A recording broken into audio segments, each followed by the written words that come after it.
Hi guys, I'm Abby of Abby's Corner and welcome to my Tinder shock experience. Yes guys, you heard me right. Today I will be telling my story of my Tinder shock experience. But before I proceed guys, have you subscribed to my channel?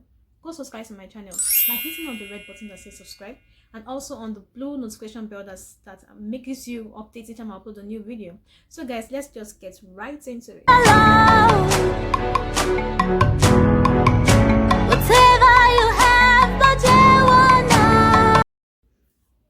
Welcome guys. So like I said, I'll be sharing my Tinder shock experience, but today I'll be sharing 3 Tinder shock experiences of mine.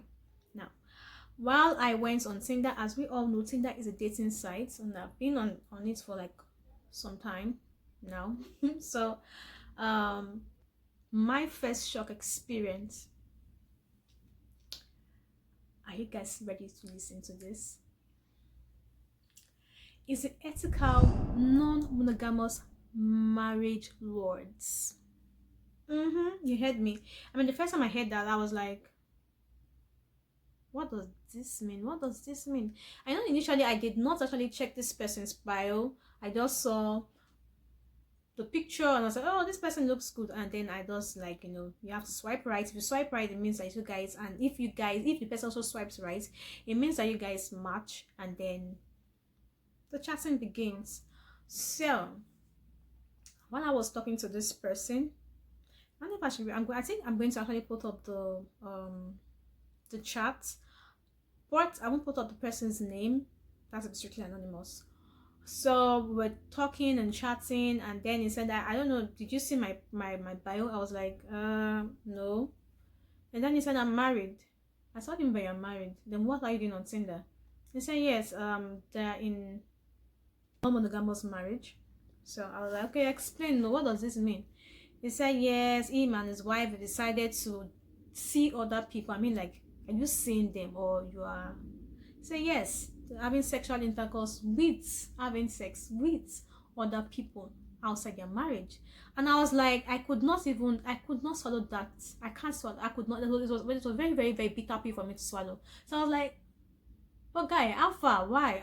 Won't there be jealousy? Won't you maybe like mistakenly fall in love with this person? And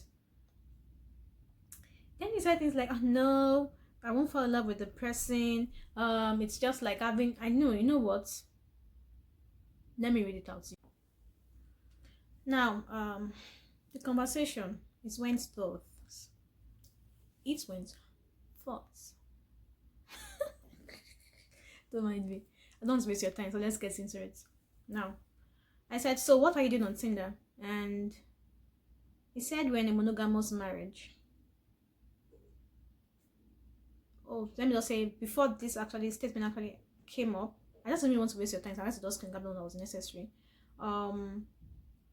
He told me he was married. It was like, did I see his message? Did I see into his bio? And I said, I had to now go check it. And I saw that he was married. And I thought, what his bio actually said was, an ethical, non-monogamous marriage. So I had to now ask, what are you doing on Tinder?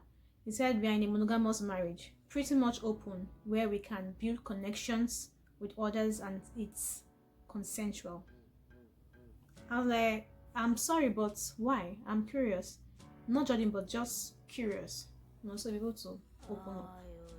He said, we believe that one person can't fulfill all the needs of anyone. It's kind of similar to having different friends and enjoy different things that you like. And I was like, and you still love each other and look at each other the same way? He said, yes. I'm like, okay, interesting. Wow. So then I asked, jealousy? No, he now said jealousy will happen, but there's jealousy in monogamous relationships as well. And I said, so you have sex with these people? Then he said, it's all about how you deal with that and communicate with needs. I don't know what to say in that place, but he's just trying to make a point that it's all about how you deal with that and communicate what your needs are, I guess. And I said, sex can happen, yes. And I said, what if you fall in love with the third party, or she does? Then he said, that's something we will communicate. I guess when he said that's something we will communicate. We don't necessarily take away from our love for each other. Okay. Similarly, like having multiple kids, you wouldn't or shouldn't love one kid less just because you have another one. Different type of love, but that's an example. Really, guy, like really, you're comparing this to kids. Like you loving your children equally. Yeah, equating your marriage to that. So yeah, that was my Tinder shock. I was kind of like, this is not like a relationship where you are saying that, you know, someone is double dating. This is a union. This is marriage. And people agreed to see other people.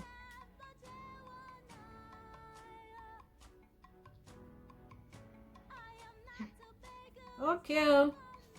Next, the Ghostbusters. Those ones, they are very, very good. Now I'm going to share my own experience with this one. This one we're just chatting for days.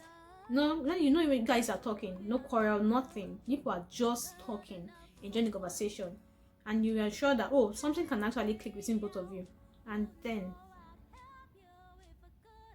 you just hear one statement: I'm heading to work right now. I'll give you a call when I'm back.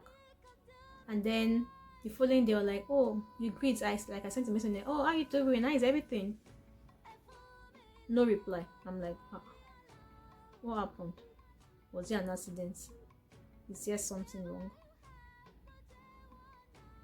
And you know, the reason, the point where I felt this was actually very fishy was because when we had the conversation, this particular person gave me his Twitter, gave me his Instagram handle.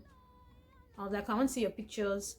Went on Instagram handle, saw everything, talked about his family and all of that. Let me tell you, American Wonder. So after I didn't reply my messages, I said, okay, let me go back and even go and view the picture again. My brother and my sister. Page vanished. I don't even know what happened. The page vanished. I had to go back to the message again, and I was like, okay, did he not get the right Instagram handle? I looked at it, I said, that was the right Instagram handle. But what happened? Just like that, into thin air, just like magic. The page was no longer found on Instagram. Guy, hey, people are good. People are good. I give it to you people. That was my second Tinder shock. Hey, I really don't know what to say, but it happens, man. So guys, be careful on Tinder. I will call that catfish, right? Correct me if I'm wrong. Drop your comments in the comment section. Now, the third and the final one is the sex mongers. That is all they want to do on a dating site, particularly Tinder. I met more than 5 people who did that. They're chatting. How are you doing? Then he asks you, what are you on Tinder to do? I'm like, anyway, friendship, and if everything works out, maybe a relationship, something solid. And then you say, I'm sorry, I'm not here for that. I'm here to just have sex.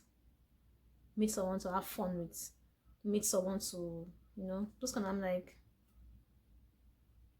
really? Really?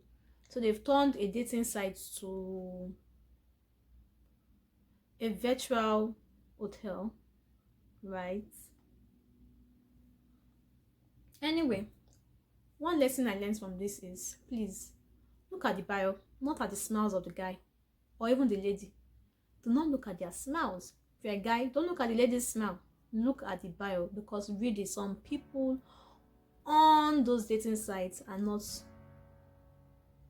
Okay, I reserve my comments. So guys, I hope you enjoyed my 3 Tinder shock experience. I hope you did enjoy it. Okay guys, take care of yourself, stay blessed, stay safe, be good, and remember, happy loves. Subscribe, share. I had a nightmare. nightmare of bills to pay when I wake up. I try to stay woke, but the sleep wouldn't let go. Tell me what's so good about the morning. Oh, God, landlord asked me when I greet.